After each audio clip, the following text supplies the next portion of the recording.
I am Anchi, and this is the Environmental Awareness Series by Green Community, Chaitanya Charitable Trust. Today, we will explore one of the most landmark environmental conferences in history, the Rio Earth Summit of 1992, also known as the United Nations Conference on Environment and Development, or UNCED. This historic gathering brought together world leaders, scientists, activists, and citizens from across the globe to address one of the most pressing questions of our time. How do we protect our planet while continuing to develop and grow as a civilization? To understand why the Rio Earth Summit was so important, we first need to understand the world it was born into. By the late 1980s and early 1990s, it had become increasingly clear that human activity was causing serious and irreversible damage to our planet. Forests were disappearing at an alarming rate. Rivers and oceans were being polluted. Species of plants and animals were going extinct faster than at any point in recorded history. The burning of fossil fuels was releasing enormous amounts of carbon dioxide into the atmosphere, and scientists were warning that this could lead to dangerous changes in the Earth's climate. Developing nations were struggling to lift their populations out of poverty, while industrialized nations had already consumed vast amounts of the Earth's natural resources to build their own wealth. The world needed a new approach, one that balanced the needs of people today with the responsibility to protect the planet for future generations. That idea became the foundation of what we now call sustainable development. The Rio Earth Summit was held in June 1992 in Rio de Janeiro, Brazil. It was, at that time, the largest gathering of world leaders in history. More than 170 countries participated, and over 100 heads of state attended in person. Tens of thousands of representatives from governments, non-governmental organizations, and civil society came together over 12 days to negotiate, debate, and ultimately agree on a shared vision for the future of our planet. The scale and ambition of the summit was unlike anything the world had seen before in the context of environment and development, and its outcomes continue to shape global policy to this very day. The objectives of the Rio Earth Summit were clear and bold. The summit aimed to produce agreements that would help countries develop in a way that did not destroy the natural systems upon which all life depends. It sought to acknowledge that environmental problems do not respect national borders, that pollution, climate change, and biodiversity loss are global challenges that require global solutions.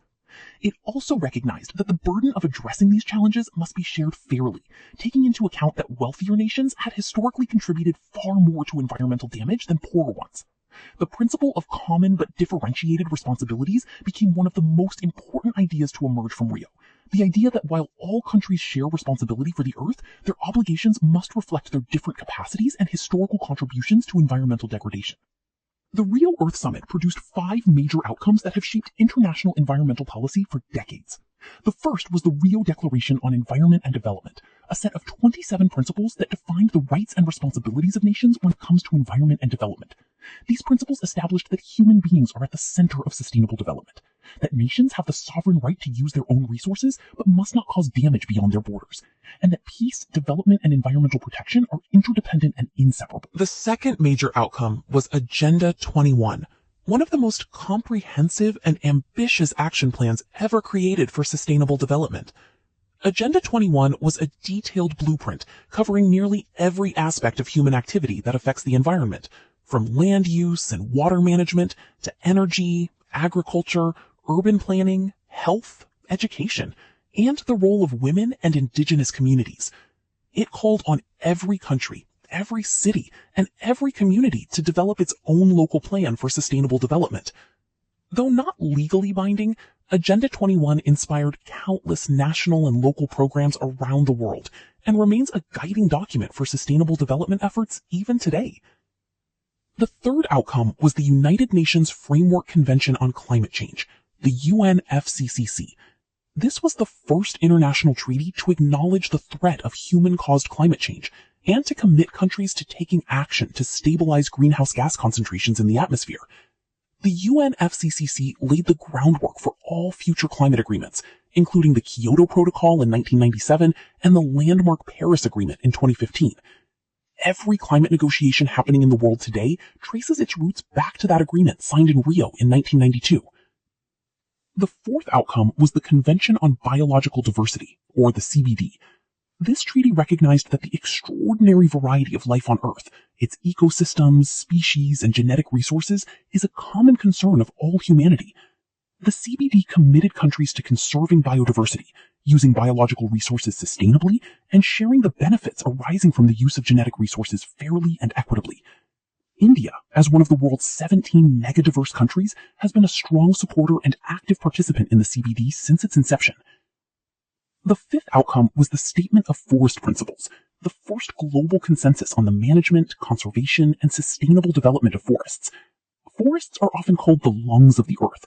They absorb carbon dioxide, produce oxygen, regulate the water cycle, provide habitat for more than half of the world's species, and support the livelihoods of hundreds of millions of people. The Forest Principles, while not legally binding, represented an important first step toward global cooperation on forest conservation. India played a meaningful and constructive role at the Rio Earth Summit.